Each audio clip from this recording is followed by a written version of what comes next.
अपने विचार रख रहे हैं। 2017 के बाद एक भी विस्फोट नहीं हुआ, एक भी दंगा नहीं हुआ, ये फर्क साफ है। 2017 के पहले प्रदेश की बेटियां असुरक्षित थी, वे स्कूल नहीं जा पाती थी। बहुत सारे परिवार ऐसे थे जो अपनी बेटियों को उत्तर प्रदेश में सरकार और पुलिस उनके सामने गिड़गिड़ाती थी दंगाइयों के सामने।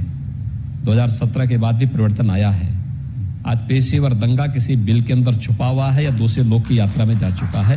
उत्तर प्रदेश के अंदर खोल करके सिर उठा करके दंगा करके चलने का तो साहस नहीं कर सकता है। 2017 के पहले प्रदेश के अंदर आतंकवादी जहां मर्जी वहां विस्फोट कर लेते थे।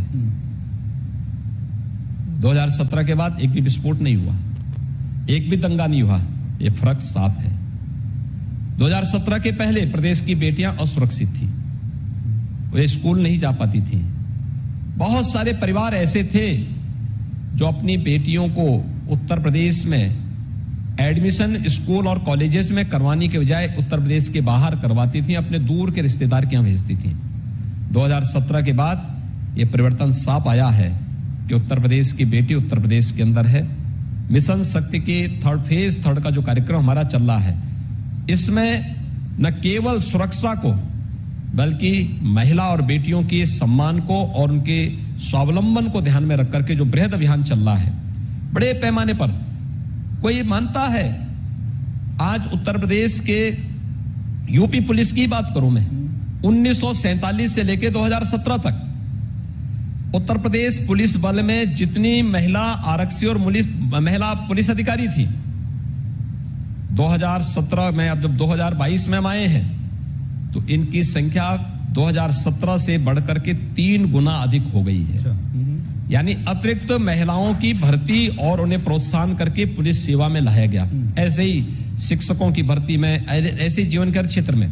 दूसरा, रोजगार का सृजन और कैसे स्वावलंबन का कार्यक्रम हुआ।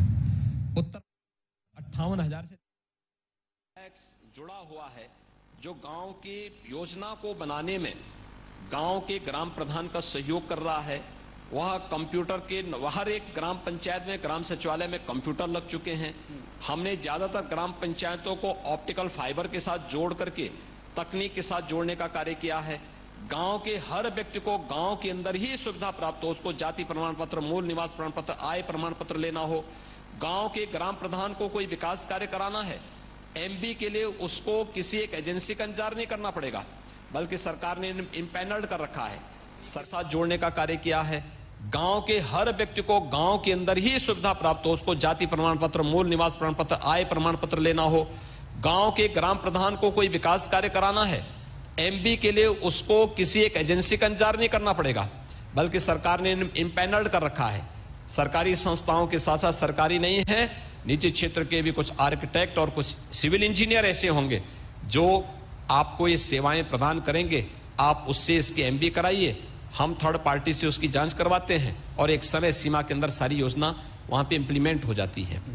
ये सिस्टम भारतीय जनता पार्टी की सरकार ने उत्तर प्रदेश के अंदर दिया है और उसका लाभ हर एक व्यक्ति को प्रदेश के अंदर प्राप्त हो रहा है। योगी जी, जाहिर सी बात है कि फर्क दिखता है। बीजेपी का एग्रेसिव कैंपेन है और अभी आपने दंगों की बात की तो हमें याद है कि उत्तर प्रदेश के आंकड़े दिखाते हैं 500 दंगे उत्तर प्रदेश में हर 5 साल में हुए। पिछली 12 से 17 के बीच में इतने दंगे हुए थे और 17 से अब तक आप देखेंगे जीरो दंगे हुए। ठीक है, ये फर्क साफ है। बिल्कुल, ये भी फर्क साफ है कि इसमें भी कोई दो राय नहीं। जो आपने कहा, हमें ये भी याद है कि आतंकवादियों को छुड़ाने के लिए जो है अखिलेश सरकार ने जो है बाकायदा पिटीशन डाल दी थी, लेकिन देखिए उन्होंने पिटीशन डाली नहीं थी। हाँ, उन्होंने मुकदमे वापस लेने के लिए आदेश जारी कर दिया था। हाँ, हाई कोर्ट में एक सज्जन ने अपनी वहां पे PIL डाली और उसके माध्यम से कोर्ट से गुहार की गई, आतंकवादी छूटेंगे तो कहीं कोई फूल तोड़े, बस पुष्प वर्षा नहीं करने वाले हैं, ये सब फिर बम विस्फोट करेंगे। क्योंकि इसमें 3 जगह तो ये थे, यानी लखनऊ, वाराणसी और अयोध्या, 3 जनपदों में तो कचहरियों पर भी हमले हुए थे। 2005 में अयोध्या में राम जन्मभूमि पर पहले हमला होता है, 2007 में काशी में संकट मोचन मंदिर पर हमला होता है, रामपुर में सीआरपीएफ कैंप पर हमला होता है, अयोध्या, काशी और लखनऊ की कचहरियों पर भी हमला होता है। आस्था के साथ साथ सुरक्षा प्रतिष्ठानों पर और न्यायपालिका पर भी हमला हुआ था। उन आतंकवादियों के मुकदमों को अखिलेश सरकार वापस लेने की शरारत कर रही थी, जो तत्कालीन न्यायपालिका ने तत्कालीन समय में उस पर रोक लगाई थी। अन्यथा वे सभी आतंकवादियों के मुकदमे वापस हो गए होते, क्या स्थिति होती। गोरखपुर में सीरियल ब्लास्ट के लिए जिम्मेदार जो आतंकी थे, उनको भी, उनके भी मुकदमों को सरकार वापस ले रही थी। और मैं धन्यवाद दूंगा उस समय के हाईकोर्ट को, जिन्होंने उस समय इन मुकदमों को वापस नहीं होने दिया था। अन्यथा क्या नजारा होता। तो पिछली सरकार आतंकवादियों के मुकदमों को वापस लेती थी। हमारी सरकार आतंकवादियों से निपटने के लिए एंटी टेररिस्ट स्क्वाड के सेंटर प्रदेश के अंदर अलग अलग स्थानों पर स्थापित करती है।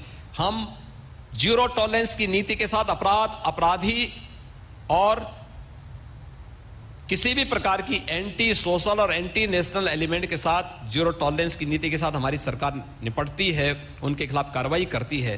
पिछली सरकार की संवेदना गांव के विकास के लिए नहीं थी, गरीब के उत्थान के लिए नहीं थी, महिलाओं के कल्याण के लिए नहीं थी, युवाओं के रोजगार के लिए नहीं थी और किसानों की खुशहाली के लिए भी नहीं थी। उनकी संवेदना आतंकवादियों की प्रति थी, अब पेशेवर अपराधियों की प्रति थी। और मुझे लगता है इसीलिए जनता ने उसको 2017 में सबक सिखाया। भारतीय जनता पार्टी यहां पे प्रचंड बहुमत के साथ सरकार बनाई थी और फिर 2022 में भारतीय जनता पार्टी अपने इस रिकॉर्ड की पुनरावृत्ति 2022 में फिर करने जा रही है। ठीक है, मैं उस पर भी आऊंगा, रिकॉर्ड की पुनरावृत्ति कैसी होगी। लेकिन कानून टूटता था, ये दिखता था। आज आप कहते हैं कि वो सब चीजें नहीं, दंगे नहीं होते, आतंकवादियों को कोई प्रश्रय नहीं मिलता। लेकिन लोग ये भी कहते हैं कि भाई योगी जी अपना ही कानून चलाते हैं, क्योंकि किसी ने नहीं सुना, देश में कहीं ऐसा नहीं होता कि माफियाओं की जो बिल्डिंग है उन पे बुलडोजर चल जाते हैं अवैध कब्जे हटाने के लिए। किसी ने नहीं देखा कि कुछ लोग दंगे में शामिल होते हैं तो उनके पोस्टर लग जाते हैं लखनऊ में। तो वो ये चीज कहीं देश में होती नहीं थी। तो लोग कहते हैं कि योगी जी अपना कानून चलाते हैं। देखिए, मुझे प्रदेश की 25 करोड़ जनता की खुशहाली को ध्यान में रखना है। अगर उसके उत्साह और उसके उमंग के लिए किसी माफिया, पेशेवर माफिया के ऊपर बुलडोजर चलाना आवश्यक है तो वह भी हम चलाएंगे और हमने चलाया है। मुझे प्रसन्नता है कि हमारी सरकार ने काम किया है। इसलिए आवश्यक था क्योंकि यही जनता दबी थी, यही जनता की आवाज इन माफियाओं के सामने दबाया जाता था। वह किसी गरीब का, किसी कमजोर का, किसी दलित का, किसी व्यापारी की संपत्ति पर कब्जा करते थे, विकास की योजनाओं पे डकैती डालते थे, कोई उनको रोक टोक नहीं थी। उनके अवैध संपत्ति का उन्होंने सृजन किया। और बहुत सारी जगह, तो यहां लखनऊ में तो एनिमी प्रॉपर्टी पर, एनिमी प्रॉपर्टी, उसमें राज्य सरकार केवल उसका कस्टोडियन होता है। डीजीपी बंगले से 500 मीटर की दूरी पर एक माफिया ने अपनी 4 हवेली खड़ी कर दी थी। हम लोगों ने पूछा भी आखिर ये कैसे? 2011 से लेकर 2016 के बीच में सब बने थे, इल्लीगल था। हमने कहा भी अवैध तरीके से बनाया गया है, तो अब जो अवैध है तो उसके लिए तो बुलडोजर ही उसका साथी हो सकता है। तो उसमें बुलडोजर चले हैं। जहां पर सार्वजनिक संपत्ति किसी व्यक्ति की संपत्ति नहीं होती, वो मेरी संपत्ति व्यक्तिगत नहीं है। आपको मुझसे विद्वेष हो सकता है, लेकिन सार्वजनिक संपत्ति को क्यों हम नुकसान पहुंचा रहे हैं? आपको मेरे खिलाफ चुनाव लड़ना, मेरे खिलाफ लड़िए, मेरे खिलाफ बोलना, मेरे खिलाफ बोलिए। वो प्रदेश की जनता की गाड़ी कमाई के टैक्स से मिला हुआ पैसा है, जिसको वो सार्वजनिक संपत्ति खड़ी हुई है, देश की संपत्ति है, वो राज्य की प्रॉपर्टी है। हम कस्टोडियन मात्र उसके हैं। लेकिन मेरा यह दायित्व बनता है कि उसकी संपत्ति, उस संपत्ति की रक्षा हम करें। जिन लोगों ने सार्वजनिक संपत्ति जलाई है, उन्हें नष्ट करने का प्रयास किया है। ये प्रवृत्ति थी पहले, 2017 के पहले उन संपत्तियों को नष्ट करने वाले लोगों को सम्मानित करती थी राज्य सरकारें। हमने कहा भी नहीं, ये नहीं होना चाहिए। ये सार्वजनिक संपत्ति को नुकसान पहुंचा रहे हैं और इसका इन्हें भुक्तभोगी होना चाहिए। हमने कानून बनाया, पहले हमने ऑर्डिनेंस लेके आए। जब माननीय न्यायालय में इसकी सुनवाई होने लग गई तो हमने एक्ट बनाया एक्ट बना करके फिर पोस्टर भी चस्पा किए और उनसे वसूली भी प्रारंभ की। आज मैं कह सकता हूं उत्तर प्रदेश के अंदर अगर कानून का राज है तो इसलिए है क्योंकि एक गरीब, एक गांव, एक किसान, एक नौजवान और एक महिला के प्रति सरकार जितनी संवेदनशील है उतना ही अपराधियों और एंटी सोशल और एंटी नेशनल एलिमेंट के प्रति सरकार उतनी सख्त भी है। ये दोनों जब एक साथ चलेंगे, शास्त्र और शस्त्र दोनों में जब समन्वय होगा तो राज्य की व्यवस्था चलती है। जब दोनों में विसंगति होगी तो असंतुलन कहीं का नहीं छोड़ती किसी को। इसलिए असंतुलन राज्य की व्यवस्था में ना आए, इसके लिए हम लोगों ने एक इस प्रकार की कार्रवाई यानी उत्तर प्रदेश में ये भी है कि सावधान रहना पड़ेगा, नहीं तो योगी जी कब किसके कहां पोस्टर चिपका देंगे और उसको पूरे देश में ख्याति मिल जाएगी। ख्याति तो नहीं कहते उसको, देखिए हर एक लेकिन सामान्य व्यक्ति को घबराने की आवश्यकता नहीं। सामान्य व्यक्ति के साथ तो सरकार खड़ी है जी। हाँ, जो अपनी नकारात्मक मानसिकता के साथ सार्वजनिक संपत्ति को नुकसान पहुंचाना चाहते हैं वो मान के चलिए कि उनके पोस्टर भी चस्पा होंगे और उनसे वसूली भी होगी। जिन लोगों ने गरीबों का, व्यापारियों का या फिर किसी सम्मानित व्यक्ति की प्रॉपर्टी पर कब्जा करके जबरन अपनी हवेली खड़ी की है तो या तो वह हवेली वो वापस उनको करें, नहीं होती है तो इस सरकार की कार्रवाई तो आगे बढ़ेगी। जो अवैध है वो अवैध ही रहेगा। तो एक सवाल, क्योंकि प्रधानमंत्री जी ने एक बात कही थी और वो बहुत पॉपुलर भी हुई कि यूपी प्लस योगी यानी उपयोगी। तो ये यूपी प्लस योगी उपयोगी, योगी जी किसके लिए उपयोगी हैं? ये बात थोड़ा सा, क्योंकि गरीबों के लिए उपयोगी हैं, उत्तर प्रदेश की आम जनता के लिए, क्योंकि कई लोग ये भी कहते हैं कि भाई आप कुछ लोगों का ख्याल रखते हैं, कुछ लोगों को छोड़ देते हैं, कुछ लोग आपके निशाने पर होते हैं। देखिए प्रधानमंत्री जी ने जो उस समय एक स्लोगन दिया उत्तर प्रदेश के नागरिकों को, उन्होंने यही कहा कि यूपी प्लस योगी बहुत उपयोगी। प्रधानमंत्री जी ने वैसे ही नहीं कहा होगा। 2017 के पहले प्रधानमंत्री आवास योजना में मात्र 18,000 आवास सैंक्शन हुए थे, वह आवंटित भी नहीं हुए थे। 2017 के बाद अब तक 43 लाख गरीबों को एक एक आवास प्रदेश के अंदर मिला है। तो क्या उन 43 लाख परिवारों के लिए यह राज्य सरकार उपयोगी नहीं है क्या? 2017 के पहले कुछ लोगों को स्वच्छ भारत मिशन में शौचालय बामुश्किल मिल पाए थे, उसके लिए भी सिफारिश करनी पड़ती थी। हमारी सरकार आई, 2 करोड़ 61 लाख परिवारों के लिए एक एक शौचालय बना दिए गए। उन 2 करोड़ 61 लाख परिवारों के लिए हम लोग उपयोगी ही होंगे। 2017 के पहले प्रदेश में भूख से मौतें होती थी। 2017 के बाद 15 करोड़ गरीबों को फ्री में राशन की सुविधा और हर जरूरतमंदों को राशन की सुविधा प्रदेश के अंदर प्राप्त हो रही है। तो उन गरीबों के लिए जिनको आपदा के समय सरकार फ्री में राशन दे रही है, उनके लिए सरकार उपयोगी ही होगी। 2017 के पहले प्रदेश के अंदर हेल्थ सेक्टर की स्थिति बहुत खराब थी। यानी 1947 से लेकर 2017 तक क्या कर रही थी सरकारें? मुझे तो आश्चर्य होता है कि 1947 से 17 में 70 वर्षों में केवल 12 मेडिकल कॉलेज यूपी में बने थे गवर्नमेंट सेक्टर में, और इस समय उत्तर प्रदेश के 75 जनपदों में से 61 जनपद में एक मेडिकल कॉलेज या तो बन चुका है या बन रहा है। यह है उपलब्धि।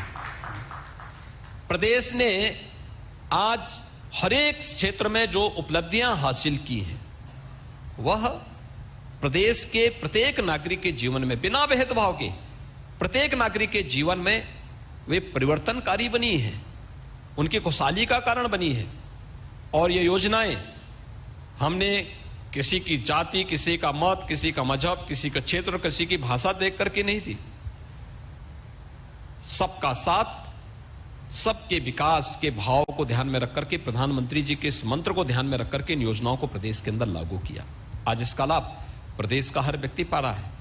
तो स्वाभाविक रूप से सरकार करेगी तो उपयोगी होगी। जो सरकार कुछ नहीं करेगी तो वह अनुपयोगी रहेगी। तो 2017 के पहले 2003 से 17 के बीच में जो तीन सरकारें आई थी, ये प्रदेश के लिए अनुपयोगी थी, प्रदेश के विकास में बाधक थी, और प्रदेश के विकास में ही नहीं, देश के विकास में ही बाधक थी। 2017 के बाद जो सरकार आई, वह न केवल विकास के मुद्दे पर, बल्कि हमारी सरकार ने जीवन के प्रत्येक क्षेत्र में प्रभावी ढंग से कार्य किया। देखिए, हम लोग राजनीति में आए हैं, सत्ता हासिल करने के लिए नहीं आए हैं, एक संकल्प के साथ आए हैं, और वो संकल्प है एक, राष्ट्रवाद के मुद्दे से कभी इधर उधर नहीं होंगे। दूसरा संकल्प है, सत्ता में रहेंगे तो सुशासन के लक्ष्य को हर हाल में प्राप्त करेंगे। और तीसरा है, अगर हम सत्ता में हैं तो हर एक चेहरे पर खुशहाली लाने के लिए विकास को प्राथमिकता देंगे। और मुझे प्रसन्नता है, हमारी सरकार ने तीनों संकल्पों को अक्षरशः लागू किया है। मैं सर राष्ट्रवाद के मुद्दे पर जरूर आऊंगा, क्योंकि वो एक ऐसा विषय है जिसको लेकर योगी जी हमेशा सुर्खियों में रहते हैं। लेकिन एक बात, क्योंकि प्रधानमंत्री जी का जिक्र चला, प्रधानमंत्री जी के साथ आपकी पिछले दिनों 2 फोटो बड़ी वायरल हुई थी। एक इसमें आपके कंधे पर हाथ उसको रख कर चल रहे थे, वो तो बड़ी उस पर चर्चा हुई। लेकिन एक काशी की भी तस्वीर आई कि आप और प्रधानमंत्री जी रात को 1 बजे स्टेशन पर सब जगह जाके चीज जगह का जायजा ले रहे हैं, डेवलपमेंट का जायजा ले रहे हैं।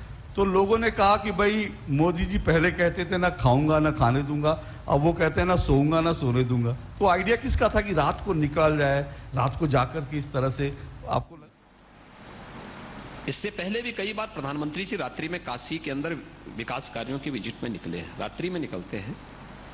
और हाँ, उस समय केवल प्रधानमंत्री जी के साथ मैं ही रहता हूं, बाकी कोई तामझाम नहीं रहता है।